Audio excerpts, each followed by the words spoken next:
Convidamos a nossa mediadora, Paola Carlone, ela que é graduada em jornalismo e psicologia, mestre em educação e doutoranda em psicologia escolar e desenvolvimento humano, para coordenar este painel.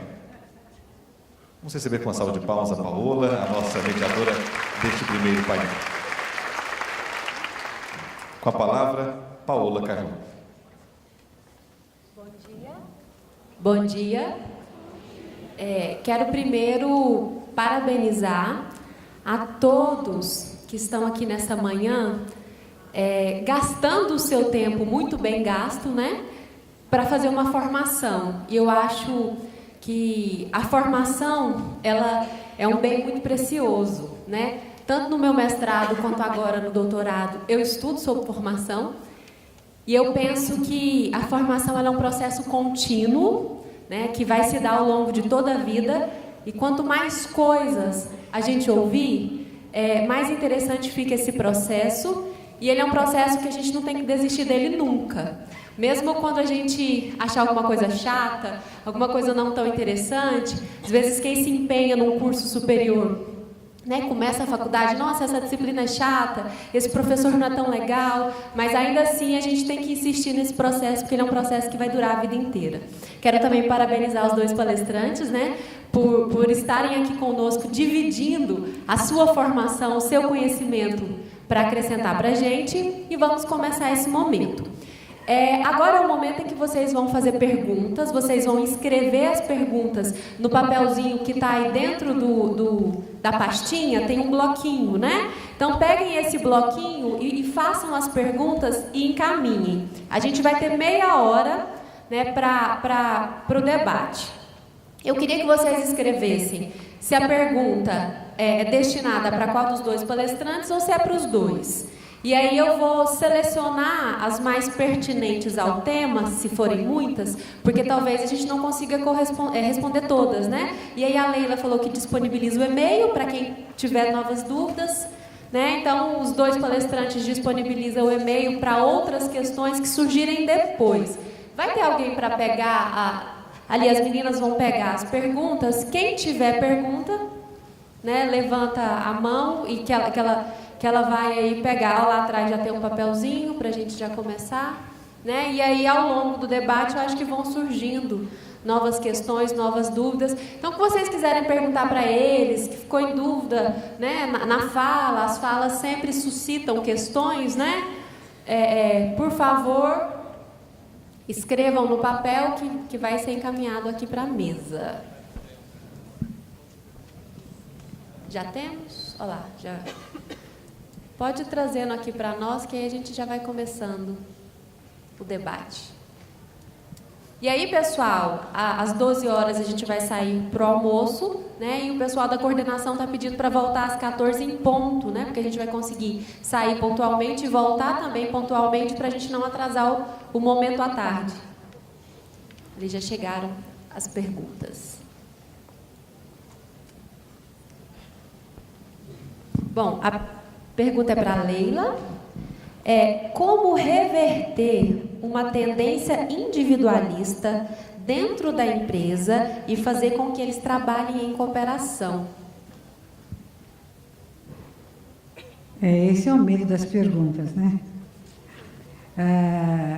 Fazer milagre a gente não faz, né? Eu acho assim, eu sou uma pessoa que eu me considero poderosa. Eu acho que o poder é quando você, em vez de ficar reclamando, criticando, buscando culpado, você começa a realizar a mudança, a partir de você para o outro. Você, provavelmente, se você é do recurso humano, você tem uma equipe, né? Vamos trabalhar primeiro na nossa equipe. Às vezes, numa mini equipe, nas pessoas que estão mais próximas a você. Eu sempre acho que a culpa não é do outro, eu acho que a questão é minha. Na hora que eu mudo, o outro muda. Eu acho que eu posso mudar o mundo a partir de mim, do meu comportamento, das minhas atitudes. Eu acho que é a partir da gente que a gente pode mudar. Eu acho que, às vezes, dar um livro, às vezes sugerir alguma coisa, às vezes dar uma dica, às vezes mandar uma frase, eu acho que essas coisas funcionam. Mas o que grita mesmo é o nosso comportamento, é a nossa atitude. Então, cada vez que a gente for olhar para o outro, tem essa máxima. Tudo que eu vejo no outro tem 3 dedos olhando para mim, né? E tem um lá em cima de testemunha. Eu acho que cada vez que eu estou olhando para o outro, eu tenho que voltar para mim e falar assim, Gente, mas o que eu tenho que fazer mais para esse povo entender que tem que estar integrado, que tem que trabalhar em equipe e tal? Então, na hora que, quanto mais eu pergunto para mim o que eu posso fazer, eu acho que isso vai refletir lá fora. É assim que eu funciono. Eu não funciono buscando que o outro mude, porque o outro muda só se ele quer mudar. Só fazer um complemento. Hoje a gente vive num mundo extremamente tecnológico, né? E onde as pessoas acabam fazendo muita coisa por si só, porque existem softwares que fazem, porque tem aplicativos que fazem, enfim. E isso acaba dando um self-power ali, um empoderamento ali individual que, por um lado, é benéfico, mas que pode acontecer esse isolamento, se não souber ter o espírito de liderança de trabalhar junto. Mas o mais importante, eu acho que de tudo isso, é a gente sempre... Estou aqui meio que tentando ensinar o Pai Nosso vigário, mas é sempre tentar unir talentos, né, diferentes habilidades dentro de uma mesma equipe, que aí a gente consegue mais. Quando tem competição das habilidades, isso pode gerar essa questão de o cara querer fazer sozinho, de querer ir só ele aparecer dentro do time, né? A outra pergunta, eu escolhi uma desafiadora também. O critério agora foi uma bem desafiadora. Leila Navarro, obrigado por suas contribuições. Gostaria de saber como eu que tenho a vontade e não tenho a oportunidade, o que fazer? Só pensar positivo resolve? Eu acho que pensar positivo é um caminho, ele abre portas, porque ele abre o seu cérebro, né? Mas tem uma coisa que eu vou te contar. É o seguinte, o meu sonho era conhecer a Aurora Boreal. Eu tinha um sonho de conhecer a Aurora Boreal, ainda tenho esse sonho de conhecer a Aurora Boreal. Porque eu não sei se vocês sabem o que é a Aurora Boreal. A Aurora Boreal fica nos topos nos dois polos da calota craniana, onde são regiões que é tudo branco, tem mais de 10 meses de neve, às vezes até mais. E Deus faz um milagre. Deus manda pintar o céu de umas cores maravilhosas. Parece, eu falo assim, eu nunca tomei droga. Deve ser que não tem uma LSD, deve ser uma coisa muito louca. Então, eu tenho vontade de conhecer a Aurora Boreal. Eu estava na Europa ano passado, e eu fazendo uma turnê, dando palestra na Espanha e em Portugal, e me sobrou 5 dias. Eu tenho uma amiga que mora na Finlândia, fui até a Finlândia, e quando eu cheguei na Finlândia, para ir ver a Aurora Boreal, nós fomos para o lugar que tinha mais possibilidade de ver. Eu cheguei lá, baixei um aplicativo, no primeiro dia tinha 8% de chance de ver, no segundo 9%, no terceiro 10% de chance de ver. Eu falei, o último dia eu tenho 10%, se não 10%, eu vou tentar ver. Então, você aluga uma roupa, porque é menos 36 graus, vai no meio da madrugada, sobe num morro, longe da cidade, 1h30 da cidade. É todo um ritual para chamar Caça à Aurora Boreal. E uma gringaiada comigo indo lá para ver a Aurora Boreal. Chegamos lá, ficamos esperando, a Aurora não veio. A Aurora não veio e os caras ficaram reclamando. Falaram assim, eu falei, gente, mas os gringaiada. Mas nós tínhamos 10% de chance de ver, a gente sabia que a gente podia não ver. Mas a gente entende, a brasileira ficar feliz, não viu a Aurora Boreal. Eu falei, vou ter que dar uma palestra aqui para vocês. E daí eu falei para ele o seguinte, que é o que eu quero falar para você agora, que eu acho que isso a gente não tem respostas como você gostaria que eu tivesse, não existe receita de bolo. Mas isso aqui eu acho que é uma grande receita que você pode dar para o resto da sua vida. É o seguinte, eu falei para ele o seguinte, a vida é como um jogo de videogame. Enquanto você está perdendo, você está no jogo. Quando você ganha, game over. O jogo acabou.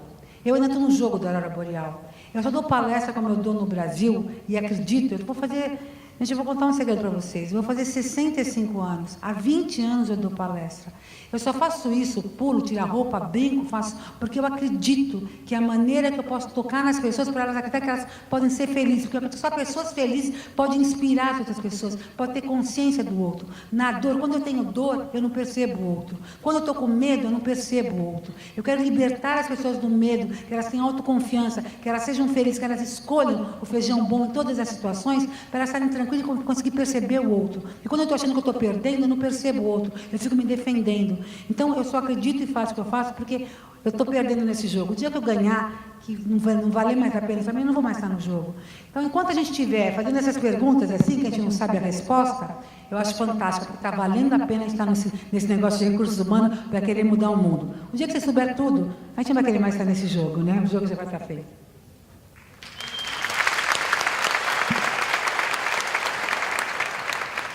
Essa pergunta agora é para o Márcio.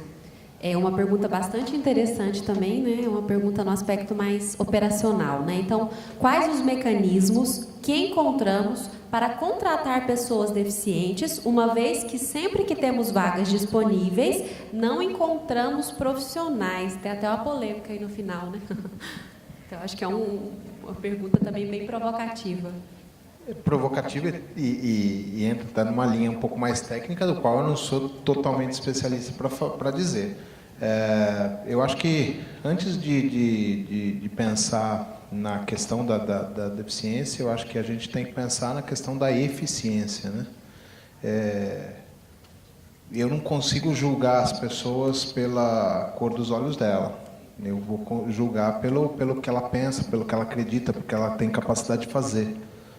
E eu acho que, assim como existem crianças muito mais poderosas que muitos adultos, que existem pessoas mais velhas, pessoas, enfim, não importa qual a idade, não importa qual o sexo, não importa qual a religião, não importa qual a cor, não importa também se a pessoa tem ou não, é portadora ou não de alguma necessidade especial. Eu acho que o que é importante é ver a questão da eficiência. Mecanismo para se encontrar, infelizmente, a legislação ela tem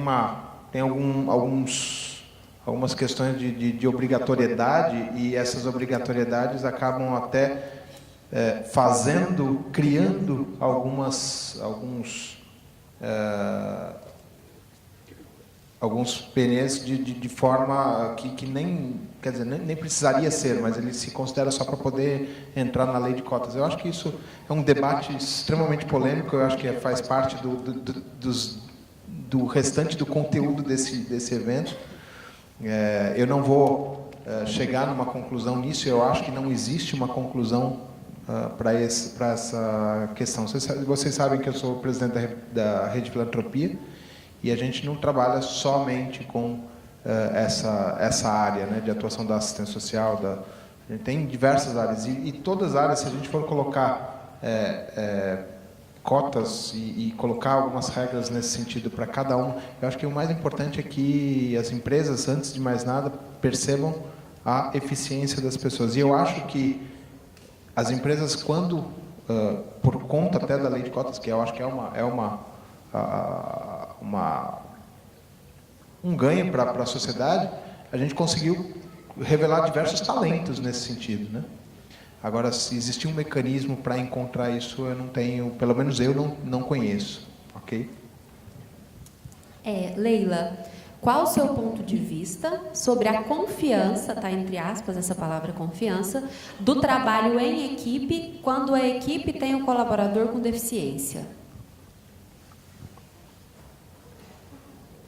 Eu vou falar como a gente inspira a confiança nas pessoas, né? A gente inspira os comportamentos que eu tenho que ter para inspirar a confiança nas pessoas. E quem inspira a confiança deve, a partir do líder, a partir do pai e da mãe. O pai e a mãe têm confiança no filho, e ele vai devolver essa confiança para você. Então, eu que inspiro confiança no outro, e a confiança é uma via de mão dupla. Quando eu confio no outro, o outro confia em mim. Que atitudes que eu tenho que ter para confiar o outro, para fazer com que o outro confie em mim, tá? Primeiro é consciência do outro. Então, eu tenho que estar percebendo o outro, tenho que estar presente, o outro se sentindo presente naquele momento. Segundo, é cumprimento, é cumprir o que eu falo. Se eu falo que vai acontecer uma coisa e não acontece, o outro acaba não acreditando mais em mim. Então, primeiro é consciência, cumprimento, coerência. Eu não posso falar uma coisa e fazer outra coisa. Então, é importante que eu tenha coerência nas minhas atitudes e no meu comportamento. Consistência, valores, é uma coisa que também faz com que o outro confie em mim, que ele perceba que tem alguns valores, que tem alguns princípios que me movem, que fazem com que eu caminhe. Porque quando um dia eu acho de um jeito, outro dia eu acho de outro, parece que eu não tenho alguma coisa, um alicerce, um valor, alguma coisa que me linka, que me sustenta internamente, que me dá consistência, eu não posso confiar naquela pessoa. Então, precisa que tem um ser humano ali, que ele tem consistência, que ele tem coerência, que ele tem valores, que aquilo faz com que eu confie nele, que eu me sinta mais seguro em relação a ele. Então, consciência, cumprir o que falo, coerência, consistência e clareza. Clareza é falar a verdade, sabe? Não deixar nas entrelinhas, ser claro. ideia é ter coragem de você ser você mesmo. Quando a gente tem coragem de a gente ser a gente mesmo, eu acho que isso faz com que o outro confie mais na gente. A gente está exposto, a gente está aberto também, está mostrando que nós também temos debilidades, temos fraquezas, que nós também temos deficiências. Na verdade, todos nós somos deficientes em alguma coisa. A gente tem que assumir isso e assumir isso com tranquilidade. Uma coisa que é importante, eu só confio em alguém que tem competência naquilo que faz. Então, eu tenho que ter competência naquilo que estou ali me propondo a fazer. Tanto para quem é a pessoa que está recebendo, como para o outro. Então, acho que até para o próprio deficiente, ele está num lugar, para a pessoa deficiente, ela está num lugar onde ela possa ter, ela realmente tem a competência daquilo que ela está se disponibilizando a fazer. A gente não querer mais nem menos dela, mas aquilo que ela tem competência para fazer. Isso acontece não só com as pessoas com deficiência, até com a gente mesmo. Eu acho que a gente não está nem percebendo as pessoas que, entre aspas, não têm deficiências, porque a gente não está, a gente explora demais, a gente pede demais, as pessoas têm medo de perder emprego, então elas fazem mais do que podem fazer, e a gente fica nesse sistema, parece que tem sempre uma cortina na nossa frente, né? Eu acho que a confiança é uma coisa muito interessante quando a gente pensa em confiança. A confiança, quanto mais eu confio, menos eu controlo a pessoa. Quanto mais eu controlo, é porque eu tenho menos confiança. Quando você percebe que você é muito controlador, é porque não está existindo confiança na relação. Quanto mais confiança eu tenho, menos controle eu preciso. Eu acho que onde existe confiança, existe amor. Onde não existe confiança, não existe amor. A confiança e o amor também andam juntos. Eu não sei se eu consegui esclarecer.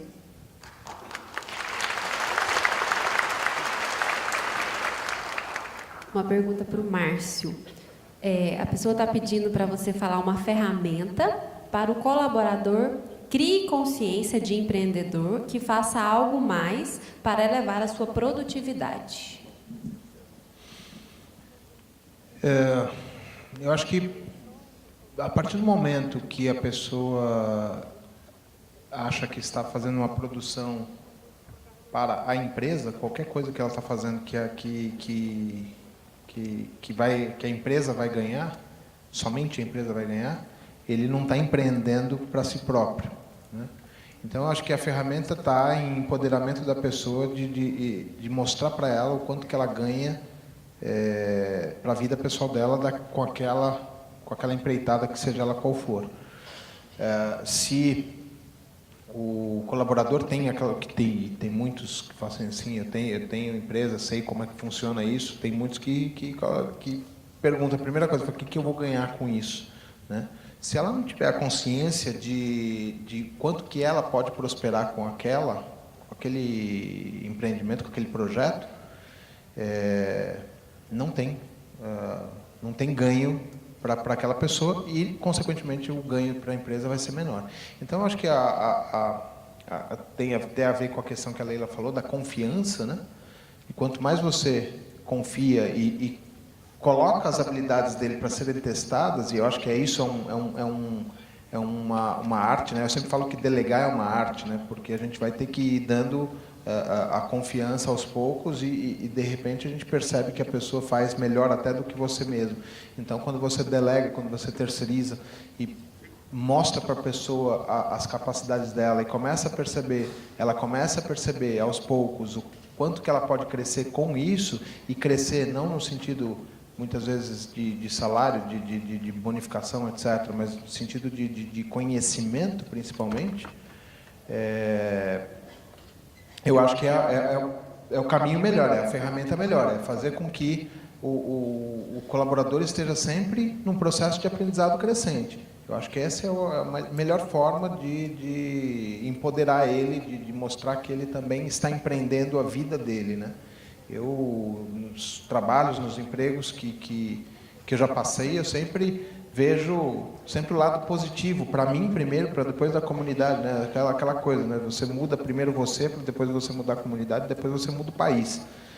Você não consegue mudar o país, nem a comunidade, nem a empresa que você trabalha, se você não mudar você, né? Então, se o colaborador não tem essa consciência de que ele está simplesmente prestando serviço para a pessoa, ele está fazendo 100%, e a gente sempre tem que mostrar para os colaboradores, para eles crescerem, para eles empreenderem, para eles mostrarem algo, eles precisam fazer 120, fazer o que o líder ali não estava esperando. Como a gente tem mais 10 minutos, eu vou juntar as perguntas que têm pontos parecidos, porque tem algumas que estão bem próximas. Tem uma aqui que ela vai provocar justamente essa pergunta que o Márcio acabou de responder. A pergunta é: perder a própria essência, qualificar-se e ser técnico ou ser humanizado e menos formal, né? Então, ela vai problematizar justamente essa relação entre a eficiência e os processos de humanização, né? E a outra, que é um comentário que se relaciona com uma pergunta que a gente já falou sobre aquela que faltam profissionais, né? A pessoa fala: existem muitos profissionais preparados e capacitados em busca de empregabilidade e as empresas dizem que não encontram. O que deve estar acontecendo? Será que falta conhecimento do processo de seleção, né, das pessoas com deficiência? Será que está faltando aí um bom processo de recrutamento e seleção? Ou falta motivação nessa busca profissional? Né? Então, eu acho que são duas questões que se relacionam com essas outras. Elas são destinadas aos dois. Quem quer começar?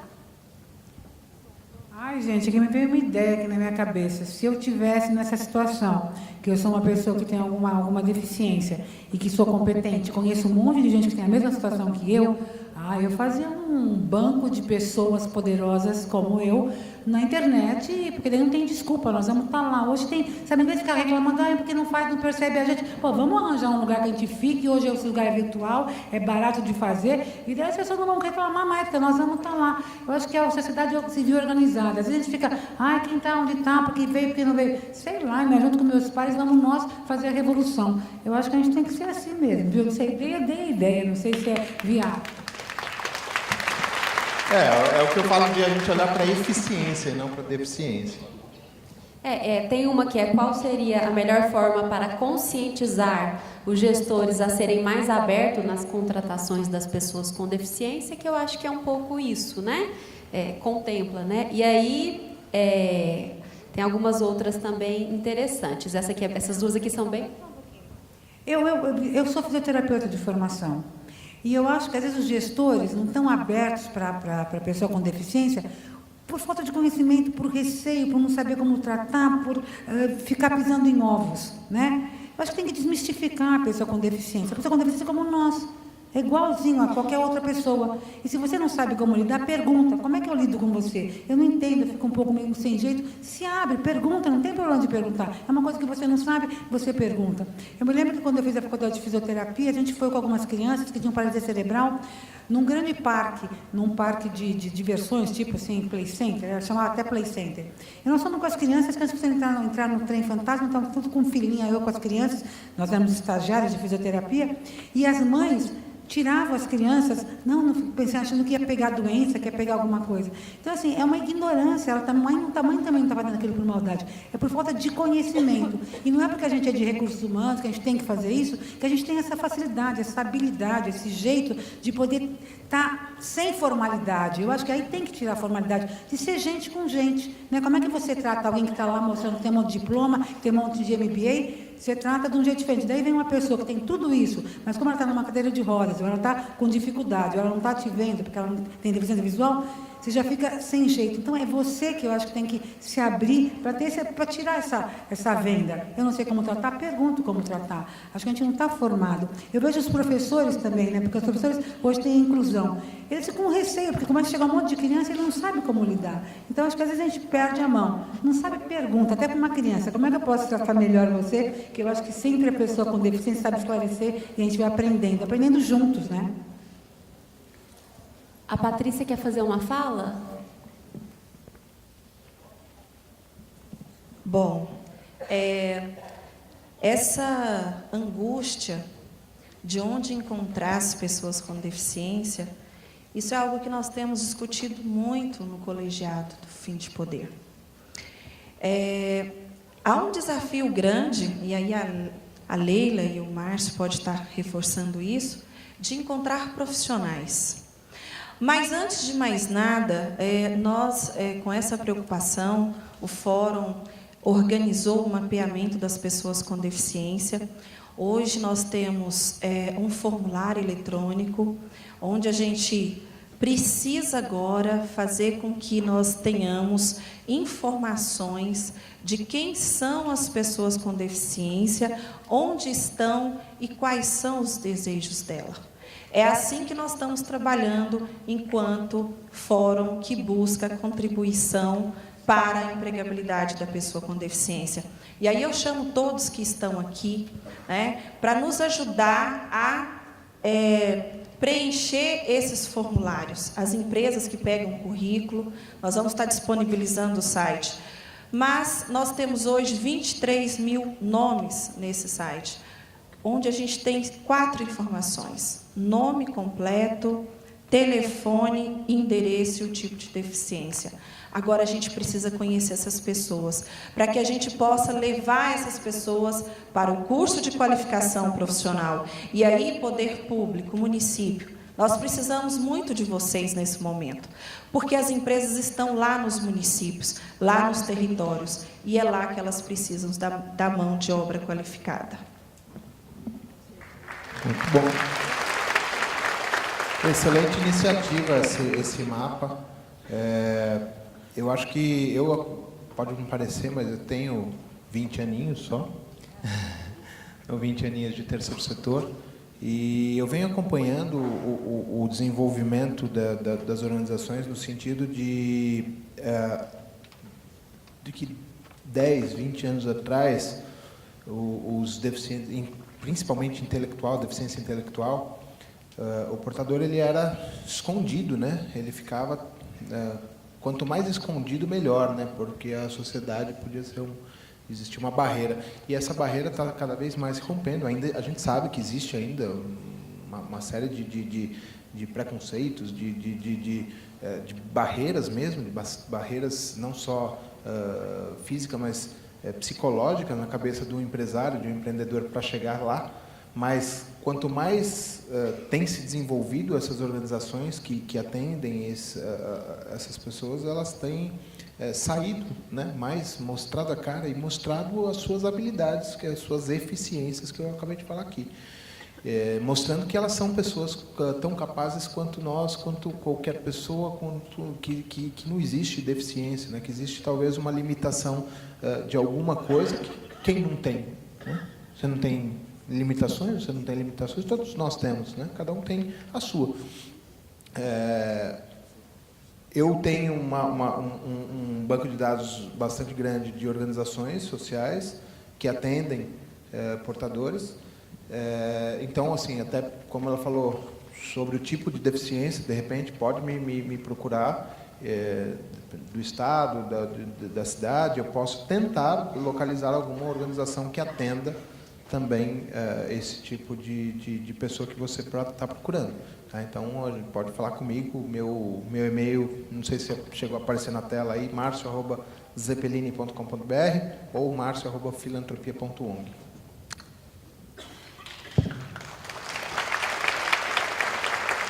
Pessoal, a gente vai ter que encerrar, senão a Leila perde o voo. Vou ler só um comentário que eu achei interessante. Os RHs não estão preparados para fazer entrevista, por exemplo, com o deficiente auditivo, porque muitas vezes a pessoa que vai fazer a entrevista não sabe Libras. E assim, né, várias outras. Então, a gente tem que se formar nesse sentido. Né? O CAS está com inscrições abertas para quem quiser fazer o curso de intérprete de Libras. A gente tem várias formações gratuitas, como foi essa, como está sendo essa, e muitas vezes a gente não aproveita essas formações. Eu acho que isso que a Leila disse é fundamental. Se você não sabe como tratar o outro, pergunte para ele. Ninguém melhor do que ele para te dizer como ele quer ser tratado. Né? Então, eu acho que o momento foi muito interessante. Eu vou passar o microfone para os dois fazerem uma rápida fala final, né? Se despedirem. Obrigado a todos pela presença e voltamos às 14. Então, eu acho que a gente não pode colocar as pessoas em caixinhas. E muito menos os deficientes, as pessoas que têm deficiência em caixinhas. Então, a gente achar que deficiente visual só pode ser massagista, que paciente pessoa que tem uma deficiência cadeirante só pode trabalhar parado, sei lá, no mesmo lugar. Eles podem querer novos desafios, mas nós temos que ajudar junto com eles a criar esses novos desafios e perceber até que eles podem mais que nem sabem que podem. Porque todos nós também descobrimos coisas que a gente nem sabe que pode. Sabe aquele negócio? Eu cheguei em casa e falei assim, eu não sabia que eu sabia isso. Por quê? Porque eu me arrisquei, porque eu fui junto com as pessoas que confiavam em mim e me superei. Então, acho que nós estamos no momento de superar juntos, com pessoas novas, diferentes, com singularidades diferentes e fazer a diferença. Eu quero deixar só uma frase: nada muda se eu não mudar. A mudança começa em cada um de nós. Muito obrigada de ter participado disso aqui. Valeu, até a próxima.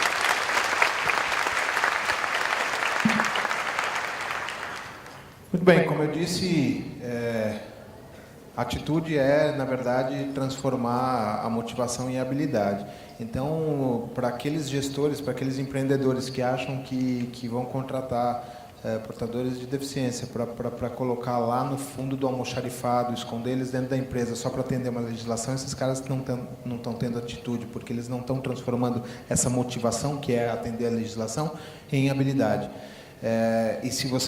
E para quem ainda acha que eles não têm habilidade, assiste algum filme aí de Paralimpíadas para ver o quanto de habilidades eles têm, o quanto de motivação eles têm, quanto de energia e amor à vida eles têm. Se eles não puderem retribuir isso para a sua empresa, para a sua organização, para o trabalho deles, eu não digo nada, porque vai ser surpreendido, as pessoas vão ser surpreendidas. Isso aí, obrigado. Obrigada. Vamos então para o almoço e voltamos às 14h. Muito obrigada, Paola, pela condução desta mesa, mediando os debates, também aos nossos palestrantes, os nossos sinceros agradecimentos pelo brilhantismo em suas apresentações, a Leila Navarro e ao Márcio Zeppelini. E à tarde, reforçando o convite, nós teremos uma mesa também tão especial como essa que tivemos agora pela manhã, com a presença do Dr. Sérgio Caribé, procurador do MP de Contas junto ao TCU, da doutora Janilda Guimarães, que estará mediando os debates, e também como palestrante, já conhecida por todos nós, a doutora Maria Aparecida Gugel, subprocuradora-geral do MPT. Então, bom almoço a todos. Às 14h pontualmente, nós reiniciamos a programação deste congresso. Mais uma vez, os nossos agradecimentos a todos pelas presenças. Um bom almoço e até daqui a pouquinho.